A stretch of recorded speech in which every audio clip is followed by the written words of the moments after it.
एक बार की बात है, एक आश्रम में गुरु और उनके शिष्य रहा करते थे। शिष्य रोजाना आश्रम के बाहर स्थित गांव में दीक्षा लेने के लिए जाते थे। उसी तरह आश्रम का एक शिष्य जिस गांव में भिक्षा लेने जाता था, उस रास्ते में एक नदी पड़ती थी। शिष्य रोज उसी रास्ते से भिक्षा लेने जाता था।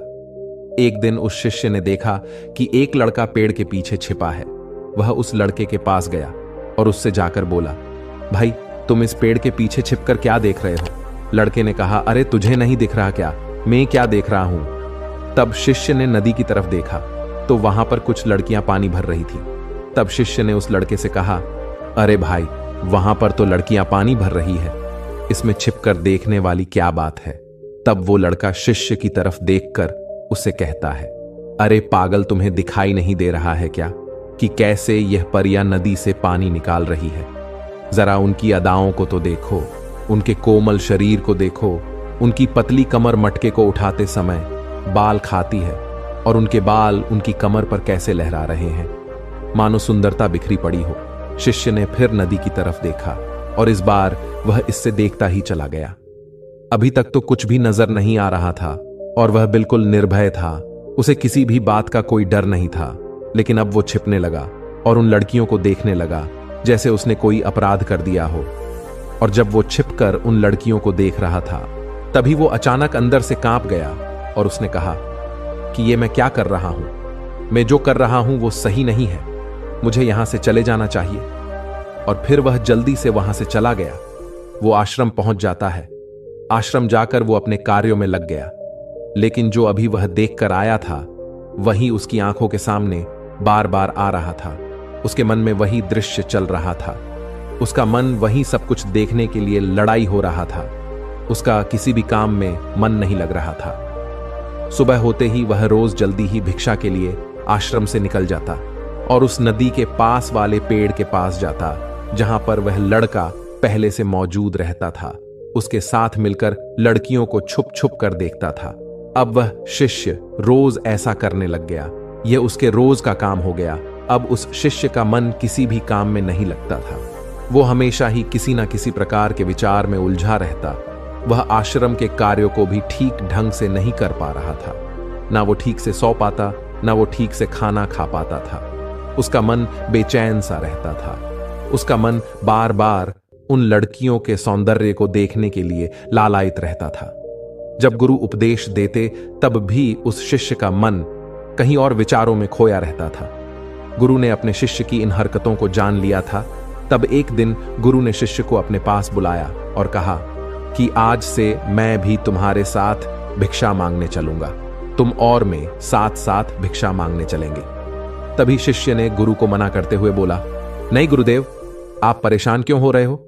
मैं अकेला ही ठीक से भिक्षा मांग सकता हूं। गुरु ने शिष्य से कहा, ठीक है, तुम अकेले ही भिक्षा मांगने जाओ। फिर शिष्य तुरंत वहां से भिक्षा मांगने के लिए निकल गया।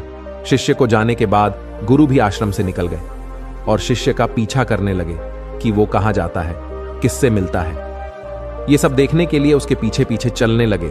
थोड़ी दूर जाने के बाद गुरु ने देखा कि उनका शिष्य एक लड़के के साथ एक पेड़ के पीछे अपराधी की तरह छिपा हुआ है और छिपकर कुछ देख रहा था। गुरु भी अपने शिष्य के पीछे जाकर खड़े हो गए कि आखिर उनका शिष्य क्या देख रहा है, जिसे देखने के लिए वो पेड़ के पीछे अपराधियों की तरह छिपा पड़ा है। फिर गुरु ने देखा कि उनका शिष्य पेड़ के पीछे छुपकर लड़कियों को देख रहा था, जो कि नदी से पानी भर रही थी। तभी गुरु ने शिष्य को कहा कि तुम क्या देख रहे हो? अपने गुरु की आवाज सुनकर वह शिष्य घबरा गया और उसके पसीने छूटने लगे। वह थर थर कांपने लगा, जैसे किसी चोर को चोरी करते समय रंगे हाथों पकड़ लिया हो। शिष्य की हालत खराब हो गई। वो कुछ भी नहीं बोल रहा था। दूसरा जो लड़का शिष्य के साथ था वहां से भाग गया। शिष्य घबराया हुआ था। उसके मुंह से कुछ टूटे फूटे शब्द ही बाहर निकल रहे थे। वो अपने गुरु से नजर भी नहीं मिला पा रहा था। गुरु ने शिष्य की तरफ देखा और कहा कि मेरा शिष्य तो निर्भय था, उसे तो किसी भी चीज का डर नहीं था। लेकिन ये क्या, तुम तो डर के मारे कांप रहे हो। फिर शिष्य ने गुरु से कहा कि मुझे माफ कर दो गुरुदेव, मेरा इसमें कोई दोष नहीं है। उस लड़के ने मुझे बहका दिया था, लेकिन आपसे मैं वादा करता हूं कि आज के बाद मैं ऐसा कभी दोबारा नहीं करूंगा। मुझे माफ कर दो गुरुदेव। गुरु ने शिष्य से कहा कि कोई बात नहीं है, पर इस बात का तुम ध्यान रखना कि हम जैसी संगति करते हैं वैसा ही फल हमें प्राप्त होता है। हम जैसी संगति करते हैं उसके विचार हमारे अंदर प्रवेश करते हैं। इसीलिए अच्छी संगति करो जिससे तुम्हारे अंदर अच्छे विचारों का प्रवेश हो। फिर गुरु और शिष्य आश्रम लौट आए और फिर से शिष्य आश्रम के कार्यों पर ध्यान देने लगा। उसने उस रास्ते को छोड़ दिया और दूसरे रास्ते से जाने लगा। वो अपने काम को ध्यान से करता था, लेकिन धीरे धीरे उसके अंदर क्रोध उत्पन्न हो गया और फिर वो दूसरे पर क्रोध करने लगा और बेचैन रहने लग गया। अब वो सही समय पर भोजन भी नहीं करता था, वो भोजन भी बहुत कम खाता था। एक रात गुरु शिष्य के पास आए और उससे बोले कि अब तक तुमने कितनी बार अपना वादा तोड़ दिया है। यह सुनकर शिष्य अपने गुरु के चरणों में गिर गया और रोने लगा। रोते रोते ही उसने गुरु से कहा कि गुरुदेव, मैं कई बार अपना वादा तोड़ चुका हूं, फिर वादा कर लेता हूं, लेकिन हर बार मैं वादा तोड़ देता हूं। मेरा मन मेरे नियंत्रण में है ही नहीं। मैं बहुत कोशिश करता हूं कि मैं अपने मन से सारे बुरे विचारों को निकाल दूं, लेकिन मैं चाहकर भी ऐसा नहीं कर पा रहा हूं। फिर गुरु ने शिष्य को कहा कि चलो मेरे साथ। गुरु शिष्य को आश्रम के बगीचे में लेकर गए और शिष्य से कहा कि देखो, यहां पर कुछ एक नाली बनी हुई है जिससे नदी का पानी इन पौधों तक आ रहा है और यह पानी एक निरंतर भाव से आ रहा है। क्या तुम इस पानी के बहाव को रोक सकते हो? शिष्य ने कहा, हां गुरुदेव, मैं इस बहाव को रोक सकता हूं। फिर शिष्य ने मिट्टी उठाकर उस नाली में डाल दी। वो पानी थोड़ी देर के लिए रुक गया और फिर थोड़ी देर बाद उस मिट्टी के ऊपर से पानी आ गया। गुरु ने शिष्य से कहा, अरे ये क्या, ये तो पानी रुका ही नहीं। शिष्य ने फिर से कुछ कंकर पत्थर उठाकर उस नाली में डाल दिए और फिर थोड़ी देर के लिए पानी रुक गया, लेकिन फिर थोड़ी देर बाद ही उन कंकड़ और पत्थर के ऊपर से पानी निकल आया। फिर गुरु ने कहा, वत्स, ये क्या हुआ? पानी तो फिर से आ गया। तुम तो बोल रहे थे कि तुम इसे रोक दोगे, परंतु तुम नहीं रोक पाए। वत्स, ठीक उसी तरह हम किसी भी काम को रोकना तो चाहते हैं, परंतु क्यों हम उसे रोक नहीं सकते? तब शिष्य ने कहा, कोई बात नहीं गुरुदेव, मैं इस पानी को तो आपको रोक के दिखाऊंगा। फिर वह शिष्य एक बड़ा सा पत्थर लेकर आया और उसे नाली पर डाल दिया और पानी रुक गया। तब शिष्य ने गुरु से कहा, देखा गुरुदेव, मैंने कहा था कि पानी को मैं रोक दूंगा। मैंने पानी को रोक दिखाया, आपकी बात मैंने पूरी कर दी। गुरु मुस्कुराए और बोले, वत्स, अच्छा, जरा ध्यान से देखो, पानी रुका नहीं, वह तो पीछे की नाली तोड़कर बाहर आ गया और अगल बगल से बह रहा है। और ध्यान से देखो, इस पत्थर के आगे भी आ गया और यह पानी अपना रास्ता बदलकर फिर से आगे की तरफ बह जाएगा। और फिर थोड़ी देर बाद ऐसा ही हुआ। फिर गुरु ने शिष्य को समझाया कि ठीक उसी तरह तुम्हारे साथ भी तो ऐसा ही चल रहा है। तुम बार बार प्रयास कर रहे हो, बड़े से बड़ा प्रयास कर रहे हो, पर हर बार तुम्हारा प्रयास टूट रहा है और यह हमेशा टूटता ही रहेगा। तुम कितना भी बड़ा पत्थर रख लो, लेकिन पानी तो अपना रास्ता बना ही लेगा। यह सब देखकर शिष्य ने गुरु से कहा, है गुरुदेव, क्या कोई दूसरा तरीका नहीं है जिससे मैं गंदे विचारों से बाहर निकल सकूं और यह मेरे मन में गंदे विचार हमेशा के लिए खत्म हो जाए? फिर गुरु शिष्य को एक नदी के पास ले गए जहां से उस बगीचे में पानी नहीं आ रहा था। गुरु ने शिष्य से कहा, वह पानी भी इसी नदी से जा रहा है।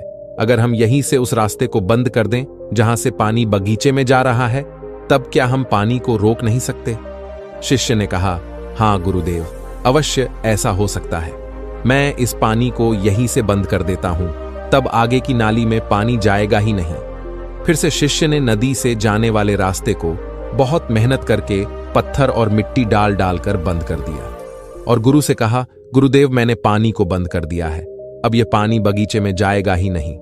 तब गुरु ने कहा, वत्स, अगर पानी बगीचे में नहीं जाएगा तो पेड़ पौधों को पानी कहां से मिलेगा? उन पेड़ पौधों को तो पानी की आवश्यकता है और उन पेड़ पौधों में कुछ पेड़ पौधे तो ऐसे हैं जिनको रोज पानी की आवश्यकता है। वह तो मुरझाकर मर ही जाएंगे, उनका क्या होगा? पानी तो हमें खोलना ही होगा। शिष्य ने गुरु की बात सुनकर वापस नदी से जाने वाले पानी का रास्ता खोल दिया। तब गुरु ने शिष्य से पूछा, वत्स, अगर हम इस नदी के पूरे पानी को बगीचे की तरफ मोड़ दे तो तब क्या होगा? तब शिष्य ने जवाब दिया, गुरुदेव, वहां पर जितने भी पेड़ पौधे हैं वो गलकर नष्ट हो जाएंगे, वहां पर कुछ नहीं बचेगा। फिर गुरु मुस्कुराए और बोले, तुम इस बात को समझो कि हमें किसी भी चीज को रोकना नहीं है, बस हमें हमेशा संतुलन बनाए रखना है। कम पानी से भी पौधे नष्ट होते हैं और ज्यादा पानी से भी पौधे नष्ट होते हैं। ठीक उसी तरह हमारा जीवन संतुलन से ही चलता है। जब हम गंदे विचारों को जबरदस्ती रोकने का प्रयास करते हैं तो वह और मजबूती के साथ हमारे अंदर प्रवेश करते हैं। इसीलिए हमें उन्हें कभी भी दबाने की कोशिश नहीं करनी चाहिए। फिर गुरु ने शिष्य को जाते हुए कहा कि हमारे गंदे विचार बुरे लोगों की संगति करने की वजह से भी आते हैं। कई बार क्या होता है कि काम वासना हमारे अंदर होती नहीं है, लेकिन कुछ अश्लील लोगों के साथ रहने की वजह से यह हमारे अंदर हावी हो जाती है। फिर शिष्य ने कहा, गुरुदेव, आप सही कह रहे हैं, मैं अपने मार्ग से भटक गया था। फिर वो शिष्य उस रात बहुत ही चैन की नींद सोया। सुबह अपने कार्य को पूरे मन से किया और फिर सुबह वो भिक्षा लेने के लिए उसी रास्ते से गया जहां वह लड़का आज भी पेड़ के पीछे छुपकर उन लड़कियों को देख रहा था। वो शिष्य नदी पर गया जहां वह लड़कियां पानी भर रही थीं। उसने उन लड़कियों से पानी मांगा। उन लड़कियों में से एक लड़की ने उसे पानी पिलाया और शिष्य के चरण छुए। शिष्य ने उसे आशीर्वाद दिया कि तुम्हारा कल्याण हो। शिष्य का मन सकारात्मक ऊर्जा से भर गया। उसके चेहरे पर मुस्कान आ गई, जैसे कि उसे कुछ खोया हुआ वापस मिल गया हो। वह वापस अपने रास्ते से जाने लगा। तभी पीछे से वह लड़का आ गया जो पेड़ के पीछे छुपा हुआ था। वह शिष्य के पास आया और बोला कि क्या बात है, आज तो तुमने नजदीक से दर्शन कर लिए, तुम तो मुझसे भी आगे निकले। तब शिष्य ने कहा कि हम हमेशा दूसरे के दर्शन करने में ही व्यस्त रहते हैं, अपने दर्शन कर ही नहीं पाते। तुम कब तक इस पेड़ के पीछे छुपाते रहोगे? किसी को पसंद कर लो और उससे बोल दो। अगर वो भी तुम्हें पसंद करती है तो शादी कर लो और उससे पहले तुम कुछ बन जाओ। अपने आप को पहचान लो, ऐसे अपना समय बर्बाद मत करो। फिर वह लड़का रोज शिष्य को मिलने लगा और उस लड़के ने नदी पर जाना छोड़ दिया और फिर वो लड़का अपने जीवन में कुछ बनने के लिए संघर्ष करने लगा। दोस्तों, तुमने देखा संगति का असर क्या होता है। अपनी संगति बदलो और अपने विचार बदलो। फिर गुरु ने युवक से पूछा कि क्या तुम्हें तुम्हारे सारे सवालों का जवाब मिल गया? तब युवक ने कहा, हां गुरुवर, आपका बहुत बहुत धन्यवाद। तब गुरु ने युवक से कहा कि जब तुम्हारे मन में गंदे विचार आए तब आप अपने आप को दोषी मत मानो। ये केवल तुम्हारे सोच लेने से या शपथ लेने से ये टूटने वाला नहीं है, लेकिन तुम्हारे पास वो शक्ति है, वो ऊर्जा है जिसका तुम्हें संतुलन उपयोग करना है। तुम एक जीवित ऊर्जा हो जो कुछ भी अनुभव करने के लिए स्वतंत्र है, जो निर्माण करने के लिए स्वतंत्र है। इसीलिए तुम अपने आप को पहचानो। यह बोलकर गुरु चुप हो गए और वो युवक वहां से चला गया। धन्यवाद।